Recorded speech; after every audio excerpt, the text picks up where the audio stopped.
नमस्कार दोस्तों, मैं नेहा बात कर रही हूँ। और आप लोग मुझे मेरे फेसबुक पेज पे लाइव के माध्यम से सुन पा रहे होंगे।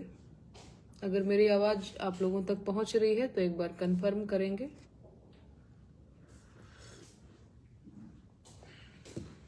नमस्कार, जुड़ जाइए आप सभी।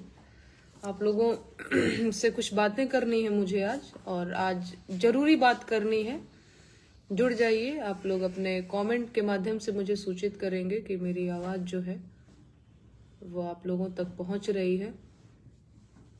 नीतीश ठाकुर जी, अर्जुन जायसवाल जी, विनोद शुक्ला जी,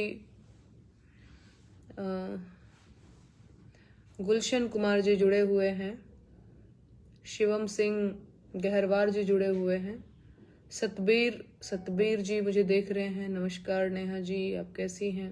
मैं एकदम अच्छी हूँ। तबरेज खान जी, गुलू जी, आप सभी जुड़ जाइए। आज आप लोगों से कुछ महत्वपूर्ण बात करनी है, और बात ये करनी है, आप लोगों ने भी देखा ही होगा शायद, और अगर नहीं देखा होगा तो मैं दोबारा से जो है मैं बता देना चाहती हूँ कि जी हाँ, मैं उसी विषय पे बात भी करने आई हूँ जो मेरे खिलाफ जो है जिस तरह से नोटिस वगैरह चीज़ें भेजी गई हैं। हुआ ये, आप लोगों को पता ही है, मैंने यूपी में काबा सीजन 2 करके एक गीत रिलीज किया, जो कानपुर में प्रकरण हुआ है वो आप सबको पता है। किस तरह से पुलिस प्रशासन की असंवेदनशीलता के चलते माँ बेटी जिंदा जो है जल करके मर गई, और पुलिस जो है वो देखती रह गई तमाशा। तो उसके खिलाफ मैंने गीत लिखा, यूपी में काबा सीजन 2। मेरा स्वास्थ्य थोड़ा सही नहीं है पर कोई बात नहीं। तो यूपी पुलिस जो है उसको बड़ा बुरा लग गया, और वो मेरे खिलाफ नोटिस भेज दिया। सबसे पहले तो वो अंबेडकर नगर गए जहाँ पे मेरा ससुराल है। वहां पे मेरे ससुर जी को नोटिस दिया कि भैया अच्छा, कुछ लोग यहाँ भी ट्रोल कर रहे हैं। इट्स ओके, कोई बात नहीं, मैं मेरी बात कंप्लीट करती हूँ, इसके बाद आप लोग, ये सब भी तो जारी ही रहता है क्या। तो मैं क्या कह रही थी, हाँ, तो पहले ये अंबेडकर नगर गए जहाँ पे मेरा ससुराल है, और वहां मेरे ससुर जी को नोटिस दिया। वहां से बात नहीं बनी तो इतनी सक्रियता दिखाई, बड़े ही फुर्तीले ढंग से वहां से कानपुर से चल के सीधे आ गए ये दिल्ली। अब देखिए, ये दिल्ली आए तो जैसे किसी क्रिमिनल को पकड़ने के लिए पुलिस जो जाल नहीं बिछाती है कि कहीं से भी आपको क्रॉस नहीं करने देंगे आपको यहाँ पे पकड़ ही लेंगे टाइप की चीजें, वो क्या काम करती हैं। एक महिला पुलिस कॉल करती हैं मेरे हस्बैंड को, उनका नाम हिमांशु है। उनको कॉल करके कहती हैं कि मैं यूपीएससी एस्पिरेंट बात कर रही हूँ, और हिमांशु जी, मुझे पता है कि आप जो है यूपीएससी की प्रिपरेशन करने वाले बच्चों को कोचिंग कराते हैं, तो मुझे आपसे कुछ गाइडेंस चाहिए। इस जगह पे आ जाइए, मुझे थोड़ा आप गाइड कर दीजिए।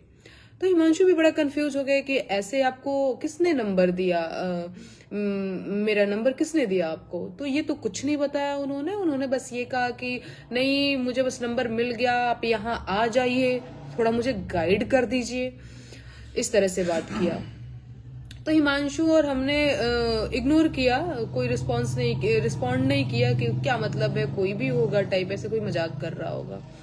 फिर आधे घंटे बाद कॉल आती है, और ये कहा जाता है, वही महिला पुलिस कहती है कि कानपुर देहात से हम बात कर रहे हैं, हम पुलिस की टीम है, और हमारे साथ दरोगा जी हैं, हमारी पूरी टीम आई हुई है। आपके खिलाफ जो है ये नोटिस है, आप इसको रिसीव कर लीजिए, इस पे सिग्नेचर कर दीजिए और बाकी सारी चीजें तो मैं तो हिमांशु को बोल भी रही थी कि बिना वीडियो कॉल बात किए आप मत जाना, क्योंकि भैया कौन होगा वहां पे जो इस तरह से झूठ बोल सकता है।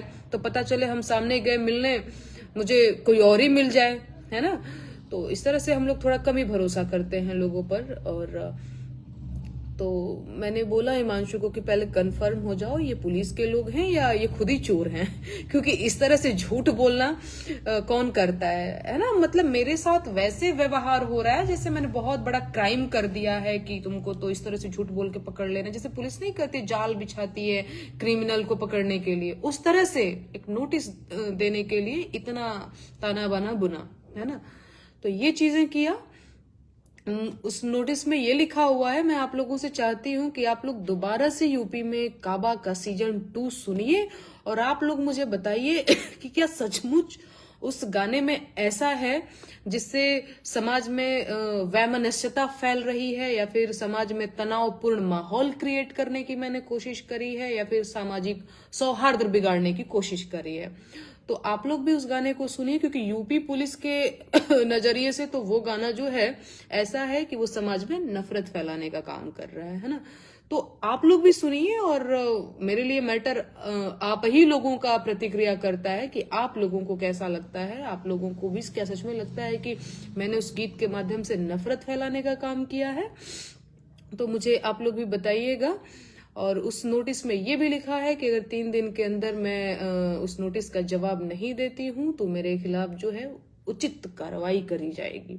इस तरह की चीजें करके मुझे कहीं ना कहीं डराने का काम किया जा रहा है। और ऑब्वियस सी बात है मैं थोड़ा डरी भी, पहली बार जब ऐसी चीजें पुलिस और ये सारी चीजें होंगी तो थोड़ा डर तो लगता ही, मैं तो घबरा गई थी। पर हिमांशु है वो काफी वो बड़े धैर्यवान टाइप के, उन्होंने बोला कोई बात नहीं ये चीजें होती रहती है। मैं तो सच में घबरा गई थी, मैं तो कहती कि मिलने भी मत जाइए, कौन लोग हैं और पुलिस के लोगों को झूठ बोलने की क्या जरूरत, इस तरह से कोई झूठ बोल रहा है, पता नहीं हम गए मिलने कौन होगा, सारी चीजें।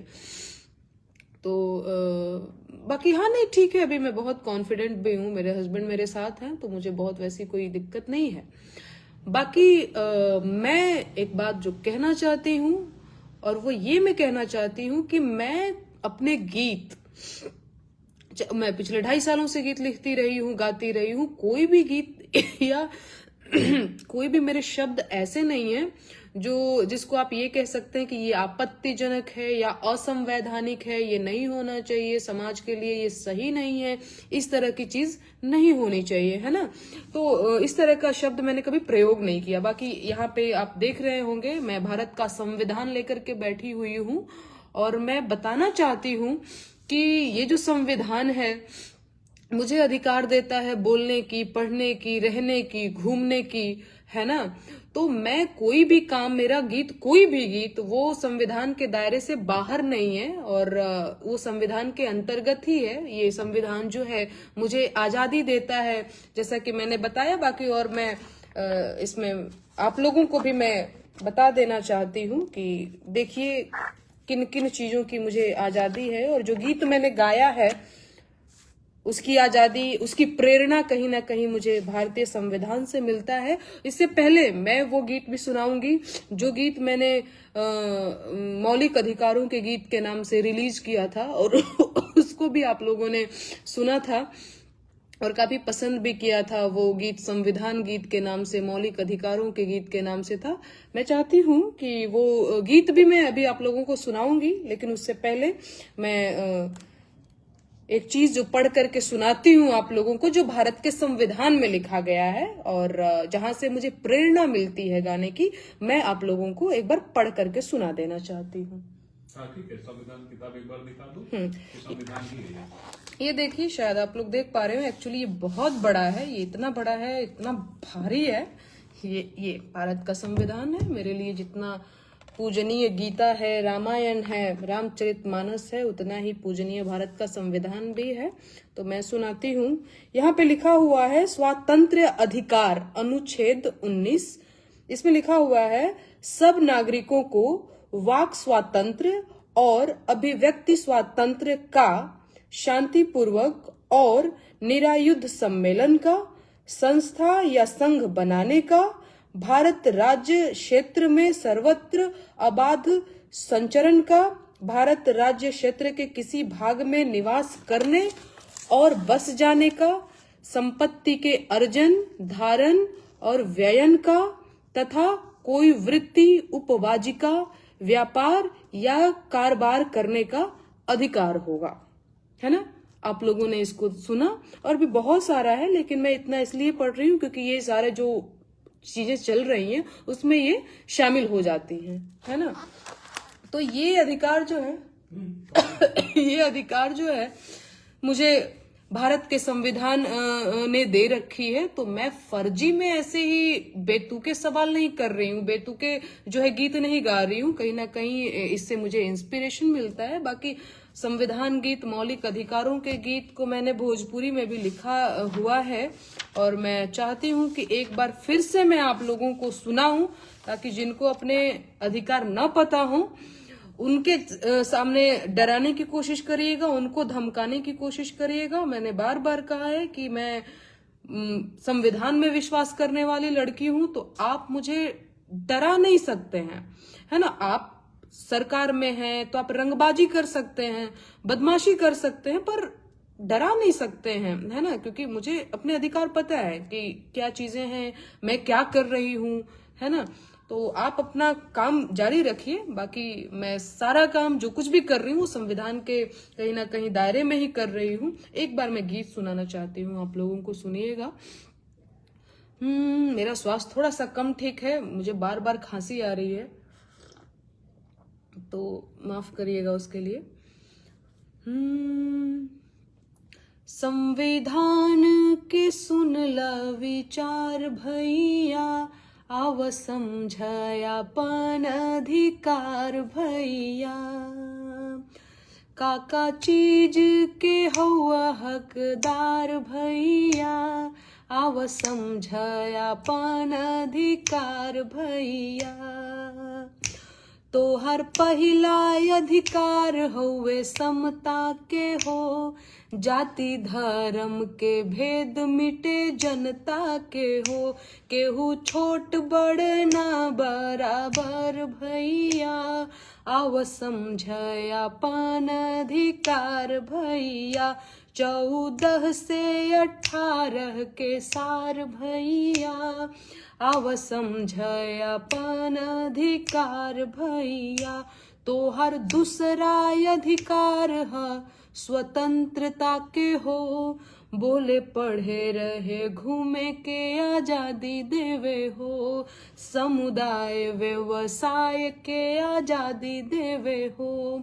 19 से 22 के गुहार भैया, आव समझायापन अधिकार भैया।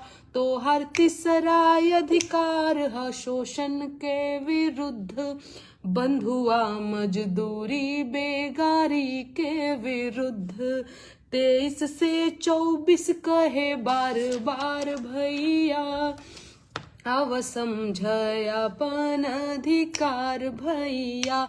चाहे मंदिर जइहा, चाहे मस्जिद जइहा, चाहे चर्च में, चाहे गुरुद्वारा जइहा, पूजा पाठ पे हक बा तोहार भैया, आव समझायापन अधिकार भैया। 25 से 28 के पुकार भैया, आव समझायापन अधिकार भैया। भाषा बच जाए कल्चर तोहार, माइनॉरिटी लोगन के हित के विचार। एहो 29 से 30 के पुकार भैया, आव समझायापन अधिकार भैया। तो हर घर से भइल घर के होगी रफ्तार, 24 घंटा में कचहरी करे खुद विचार। 32 से 35 के जुगाड़ भैया, आव समझायापन अधिकार भैया। संविधान के सुन ला विचार भैया, आव समझायापन अधिकार भैया। वाह, शानदार, बहुत बढ़िया। Thank you. देखिए ये मेरे पति है ना, ये बड़े ही अच्छे हैं। मतलब मैं इनकी वजह से इतनी कॉन्फिडेंट हो पाई हूँ कहीं ना कहीं, नहीं तो अभी आप लोग समझते भी होंगे इस चीज को। मैं यूपी बिहार की लड़की हूँ और यहाँ पे कितनी बड़ी बात हो जाती है ना। अभी मेरी शादी को सिर्फ 8 महीने हुए हैं और जिस तरह से ये सारी चीजें मेरे साथ हो रही हैं, समाज के लोग पहली बार पुलिस दरोगा जैसे लोगों को देखने के बाद वो ये नहीं सोचते हैं कि कोई मैटर हुआ रहा होगा, कोई बात हो ही रही होगी। उनको बस ये लगता है कि देखा देखा फलाना के पतो हो के अइले अबे जुम्मा जुम्मा 8 दिन बिना भइल कोर्ट कचहरी पुलिस दरोगा बुलावे लागल। बड़ा हमारे यहाँ इंसल्ट के नजरिए से देखा जाता है। और सही बात है, यहाँ पे जब कल आई पुलिस की टीम तो मेरी सोसाइटी के गार्ड जो है वो लोग भी मुझे ऐसे देख रहे थे जैसे मैं कोई चोर उचक्के को कोई देखता है उस तरह से देख रहे थे। तो बड़ा इस टाइम पे हिमांशु का साथ है और यही है। मैं तो कई बार बहुत नर्वस हो जाती हूँ, तो वो कहते हैं कि नहीं तुम्हें बिल्कुल नर्वस होने की जरूरत नहीं है, मैं तुम्हारे साथ हूँ। और यही है कुल मिला जुला करके। और कहीं ना कहीं हम लोगों का एक छोटा सा परिवार है। अच्छी चीज ये है कि मुझे अपनी फैमिली में सभी लोग सपोर्ट करते हैं और आप लोगों के भी कहीं ना कहीं मुझे सपोर्ट की हमेशा जरूरत रहती है और है भी, क्योंकि अगर मैंने आप लोगों से कमिटमेंट किया हुआ है कि मैं आप लोगों के साथ हूँ, तो आप लोगों को भी ये कमिटमेंट करना होगा मुझसे कि आप लोग भी मेरे साथ रहेंगे, जो कि हैं भी। मैं देख भी रही हूँ लगातार ट्विटर पे 7वें 8वें नंबर पे ट्रेंड कर रहा था मेरा नाम। तो ये आप लोगों का सपोर्ट ही है जिसके लिए मैं तहे दिल से शुक्रिया करना चाहती हूँ आप सभी का कि मेरे साथ जब इस तरह की चीजें हो रही हैं तो आप लोग मेरे साथ हैं। मैं तो बड़ा आभारी हूँ आप सभी का। और बाकी यही सारी चीजें हो रही हैं। मैंने सोचा कि बहुत सारे आज मीडिया के लोगों के साथ इंटरव्यू भी हुआ है, तो मैंने सोचा कि मैं भी आप लोगों को सूचित कर दूं कि ये सारी चीजें चल रही हैं हमारी लाइफ में। तो इसीलिए मैं भारत के संविधान के साथ और मौलिक अधिकार के गीत के साथ मैं लाइव आई, ताकि आप लोगों को भी पता चले और मैं अपना पक्ष रख सकूं कि मैंने कोई असंवैधानिक काम नहीं किया है। मैंने ऐसा कुछ भी नहीं किया है जिसकी वजह से मुझे इस तरह से नोटिस भेजा जाए या मुझे संदिग्ध की नजर से देखा जाए या फिर ये सारी चीजें जो कुछ भी हो रही हैं। बाकी मेरा स्वास्थ्य थोड़ा कम ठीक है आप लोग देख रहे होंगे बार बार मेरे थोड़े गले में दर्द है। बाकी ठीक है, कोई बात नहीं। तो मैं फिर आप लोगों से बात करूंगी अभी मैं आराम कर लेती हूँ। बहुत अच्छा लगा आप लोगों से बात करके, बहुत धन्यवाद। अच्छा लगा आप लोगों से मिलके, आप लोगों से बात करके। आगे भी बात होती रहेगी।